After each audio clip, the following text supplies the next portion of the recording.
His body was covered with bruises, and there was evidence of sexual abuse. Would do things like refuse to feed the child, keep the child out in the cold. Children had been left alone quite a bit in the past. The baby wasn't kept clean, he wasn't fed. Drove them down to juvenile court and told the guards here, and got in his car and drove away. I just don't think people understand the extent of the problem that we have locally. She was only 5 years old.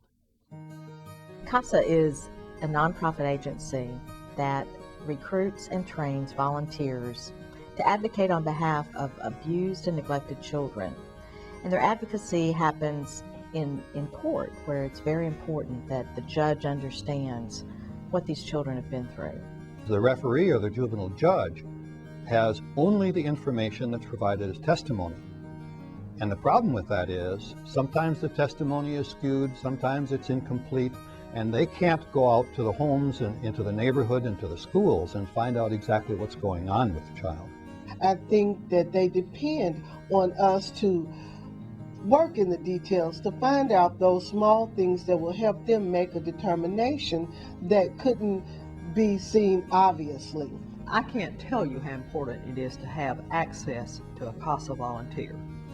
You're able to come in and kind of bring to the appropriate level what the parents have said, what the department has said, and the truth sometimes lies somewhere in between. CASA can show the court the road that we need to go down. Children need permanency, whether it's reunited with their parents or families, or whether it's through adoption. They don't need to spend their lives in limbo.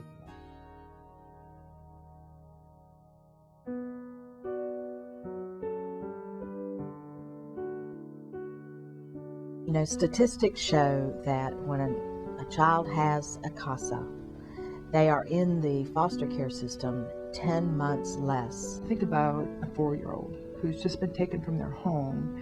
They're not really sure why, they've been hurt in some way, but now they're just someplace else and they don't have any control of where they are, and they're in this holding period. Not only are you being, abused or neglected by those who are supposed to love you the most, but you're taken out of the home and placed with strangers a lot of times. When we first went into foster care, we always thought we were going to move from place to place and never have a permanent home. It was just so horrible. I mean, one day you're afraid that you're going to wake up and then you're going to have to get ready and leave, and you barely know the family that you're with.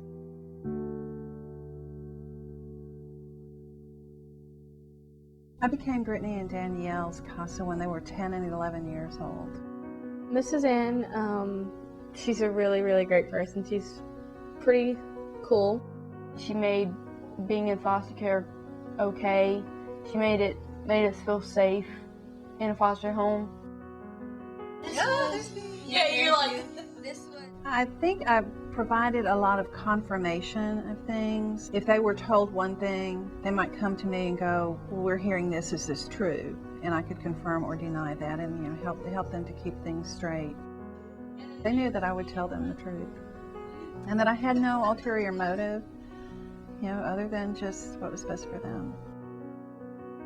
We finally got adopted by Carol and Chloe, which was pretty weird and awesome at the same time. We now know that we'll be with Carol and Colby for a very long time, and that makes me happy. They have just blossomed in the right home. That's the ultimate aim, is it's the children have some sort of stable, permanent home, some sort of family of their own. Ricky was a drug-addicted baby. He was born premature, and his mom tested positive for cocaine. Just about every time I saw Ricky was at the Vanderbilt Hospital, because that's just about where he lived. He had had a stroke, a bleed out in his brain, a hernia, a hole in his heart. His lungs were underdeveloped. And to look back on those pictures, he's a miracle. The foster mother, first time she held him, she said, "This is my baby, and he's always going to be my baby." In the meantime, we had located the mother in jail. I went in and talked with her and told her how sick her little boy was, and told her, you know, all the different trips and stuff that we made to the hospital and different things that he had to have done, and asked her if she thought she could take care of him. And she asked if she could see him. And I said, yes, I'll bring him to see you. I carried him to Nashville that day and met up with the caseworker, and that was a very hard thing to do.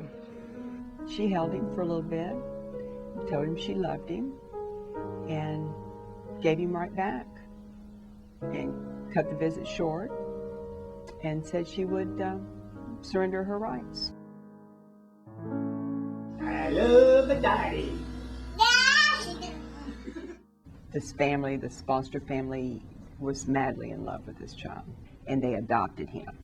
It really didn't dawn on me until the next day that he was legally my son, because to me he had been my son all along, heart and soul. He was already mine. It was just that legal piece of paper saying that he was mine.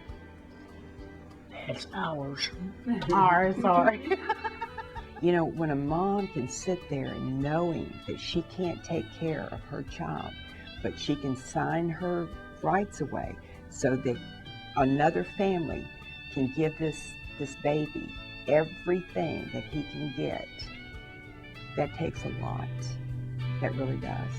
And she did that for him. Each of these children deserves a voice in court through a CASA. And that is our ultimate goal, is to provide every child who comes through juvenile court due to abuse and neglect a voice.